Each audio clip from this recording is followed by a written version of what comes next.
ಇನ್ನು ಭಾಲ್ಕಿ ತಾಲೂಕಿನ ಮಳಚಾಪುರದಿಂದ ತಾಲೂಕು ಗಡಿ ಅಣದೂರು ಕಡೆಗೆ ರಸ್ತೆ ಅಭಿವೃದ್ಧಿಗೆ 2.65 ಕೋಟಿ ಹಾಗೂ ದನ್ನೂರು ತಾಂಡದಿಂದ ಹಾಲಿಪ್ಪರ್ಗ ಅವರಿಗೆ 3.80 ಕೋಟಿ ರೂಪಾಯಿ ಒಟ್ಟು 6.45 ಕೋಟಿ ರೂಪಾಯಿಗಳ ರಸ್ತೆ ಅಭಿವೃದ್ಧಿ ಕಾಮಗಾರಿಗಳಿಗೆ ಸಂಸದ ಸಾಗರ್ ಖಂಡ್ರೆ ಇಂದು ಭೂಮಿ ಪೂಜೆಯನ್ನು ನೆರವೇರಿಸಿದ್ದಾರೆ. ಈ ಸಂದರ್ಭದಲ್ಲಿ ಮಾತನಾಡಿದ ಸಂಸದರು, ಗ್ರಾಮೀಣ ಭಾಗದ ಜನತೆ ಅಭಿವೃದ್ಧಿ ಆಗಬೇಕಾದ್ರೆ ಉತ್ತಮ ರಸ್ತೆ ಸಂಪರ್ಕ ಅವಶ್ಯಕ. ಇದು ಕೇವಲ ಸಂಚಾರ ಸುಲಭಗೊಳಿಸುವುದಲ್ಲ, ಗ್ರಾಮೀಣ ಆರ್ಥಿಕತೆಯ ಪುನರ್ಜೀವನಕ್ಕೂ ದಾರಿ ಮಾಡಿಕೊಡುತ್ತದೆ ಅಂತ ಸಂಸದರು ತಿಳಿಸಿದ್ದಾರೆ.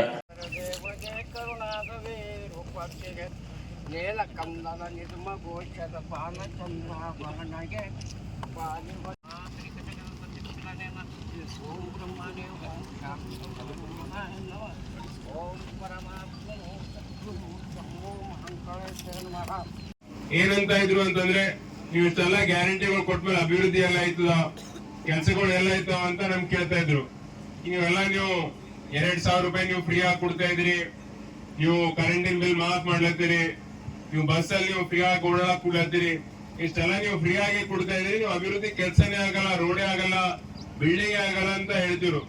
ಆದ್ರೂ ಈಗ ನಮ್ಮ ಕಲ್ಯಾಣ ಕರ್ನಾಟಕ ಭಾಗಕ್ಕೆ ಎಲ್ಲಾ ರೀತಿಯಲ್ಲಿ ಒಂದು ನಮ್ಮ ಸರ್ಕಾರದ ಸೌಲಭ್ಯ ಕೊಟ್ಟು ಎಲ್ಲಾ ಕ್ಷೇತ್ರಗಳಲ್ಲಿ ಕೆಲಸ ನಡೀತಾ ಇದೆ.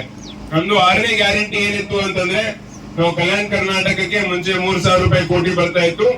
ಈಗ ನಮ್ಮ ಸರ್ಕಾರ ಬಂದ್ಮೇಲೆ 5,000 ಕೋಟಿ ರೂಪಾಯಿ ನಾವು ಕೊಡ್ತೀವಿ ಅಂತ ಅಂಬೋದು ಕೂಡ ನಾವು ಗ್ಯಾರಂಟಿ ಕೊಟ್ಟಿತ್ತು. ಅದು ತಕ್ಕಂತೆ ನಮ್ಮ ಸರ್ಕಾರ ಬಂದ ತಕ್ಷಣ ನಮ್ಮ ಜನಪ್ರಿಯ ಮುಖ್ಯಮಂತ್ರಿಗಳಾದ ಸಿದ್ದರಾಮಯ್ಯ ಸಾಹೇಬರು ನಮ್ಮ ಇಡೀ ಕಲ್ಯಾಣ ಕರ್ನಾಟಕ ಭಾಗಕ್ಕೆ ಹೆಚ್ಚುವರಿ 2,000 ಕೋಟಿ ಕೊಟ್ಟು 5,000 ಕೋಟಿ ಅನುದಾನ ಕೊಟ್ಟಿದ್ದಾರೆ. ಈಗ ಮಲ್ಚಾಪುರದಲ್ಲೇ ನೀವು ನೋಡ್ಬೋದು, ಈಗ ನಾವು ಸ್ಕೂಲ್ ಕೂಡ ಆಗ್ತಾ ಇದೆ, ಸ್ಕೂಲಿಗೂ ಕೂಡ ನಾವು ಹೋಗಿ ನಾವು ವಿಸಿಟ್ ಮಾಡಿ ಬಂದೆವು. ಈಗ ರೋಡ್ ಆಗ್ತಾ ಇದೆ, ಸಿಸಿ ರೋಡ್ ಡ್ರೈನ್ ಆಗ್ತಾ ಇದೆ.